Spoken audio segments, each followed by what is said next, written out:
I M very excited. കാര്യം 20 ഇയേഴ്സിൽ ആദ്യമായിട്ടാണ് മുഴുനീളനായിട്ടൊരു police വേഷത്തിലും police യൂണിഫോമിലുള്ള വേഷത്തിൽ വന്നിരിക്കുന്നത്. ഇതിനു മുമ്പ് തെലുഗു സിനിമയിൽ ഞാൻ DGP ആയിട്ട് അഭിനയിച്ചിട്ടുണ്ട്. പക്ഷേ that was A completely different. അതൊരു ഹൊറർ ത്രില്ലർ ഹൊറർ ജോണർ ആയിരുന്നു. പക്ഷേ ഇതിൽ പോലീസ് സ്റ്റേഷനിലായിട്ടും ഒരു ഹൂഡനിറ്റ് എന്നിട്ടുള്ളൊരു ജോണറിൽ ആദ്യമായിട്ടാണ് ഞാൻ അഭിനയിക്കുന്നത്. ക്യാരക്ടർ വൈസ് ഭയങ്കരമായിട്ട് ഒന്നും കൂടുതൽ പറയാൻ പറ്റില്ല, because it's a mysterious thriller film. പക്ഷേ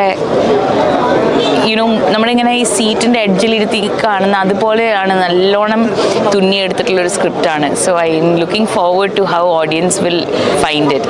എനിക്ക് ഏറ്റവും കൂടുതൽ ഒരു പ്രൂഫായിട്ട് തോന്നുന്നത് നമ്മുടെ സെറ്റിലുള്ള ടീം മെമ്പേഴ്സ് തന്നെ എന്തൊരു ബ്രില്യൻ സ്ക്രിപ്റ്റല്ലേ എന്ന് അന്യോന്യം പറയുമ്പോൾ തന്നെ നമുക്കറിയാം, പ്രേക്ഷകർ അവരാണ് ആദ്യത്തെ പ്രേക്ഷകർ. ആക്ച്വലി നമ്മൾ അഭിനയിക്കുമ്പോഴും നമ്മളൊരു ഷോട്ട് വിളിക്കുന്ന സമയത്തും അല്ലെങ്കിൽ സീൻ വായിക്കുമ്പോഴും അവരാണ് നമ്മുടെ ആദ്യത്തെ ഒരു എന്താ പറയുക ഫോക്കസ് ഗ്രൂപ്പ് എന്ന് പറയുന്നത്.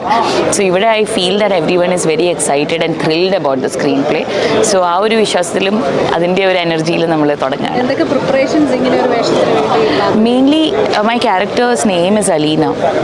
അലീനയുടെ ബാക്ക് സ്റ്റോറി ഇതിൽ ഭയങ്കര ഇമ്പോർട്ടൻ്റ് ആണ്. അവരെവിടുന്ന് വരുന്നു, അവരുടെ കുടുംബജീവിതം എന്തായിരുന്നു, അല്ലെങ്കിൽ എങ്ങനത്തെ ഒരു ക്യാരക്ടറിസ്റ്റിക് ആണെന്നുള്ളതാണ്. അപ്പം പോലീസ് വേഷത്തിനുപരി അതിനുള്ള ബോഡി ലാംഗ്വേജിനുള്ള പ്രിപ്പറേഷൻസ് മാറ്റി വെച്ച് കഴിഞ്ഞാൽ സൈക്കോളജിക്കലായിട്ട് why she is like this എന്നുള്ളതിൻ്റെ വർക്കായിരുന്നു എനിക്ക് ഏറ്റവും എക്സൈറ്റിംഗ് ആയിട്ടുള്ളത്. ബിക്കോസ് അതൊന്ന് കിട്ടിക്കഴിഞ്ഞ് കഴിഞ്ഞാൽ ബാക്കിയെല്ലാം നമുക്ക് ഒരു ഔട്ട്സൈഡ് ഇൻ അപ്രോച്ചാണ്.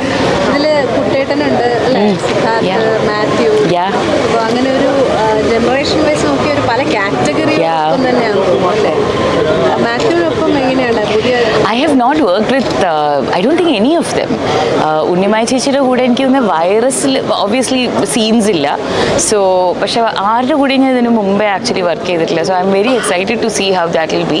പക്ഷേ ഇവരുടെ എല്ലാവരുടെയും വർക്ക് ഞാൻ പല സിനിമകളിലും കണ്ട് ആസ്വദിച്ചിട്ടും അഡ്മയർ ചെയ്തിട്ടുള്ളതാണ്. അപ്പം എനിക്ക് എന്നെ സംബന്ധിച്ചിടത്തോളം ഇത് എനിക്ക് ഫാൻ മൂമെൻ്റ് ആണ്. അപ്പം ഞാൻ അവരിൽ നിന്ന് എനിക്ക് എന്തെടുക്കാൻ പറ്റും, അവരുടെ എനർജിയിൽ നിന്ന് എനിക്ക് എത്രത്തോളം എടുക്കാൻ പറ്റും എന്നാണ് ഞാൻ നോക്കുന്നത്. ഒരു ഫ്രഷ്നെസ് ഫീൽ ചെയ്യുന്നുണ്ട്. Yes, for sure. Yeah, thank you so much.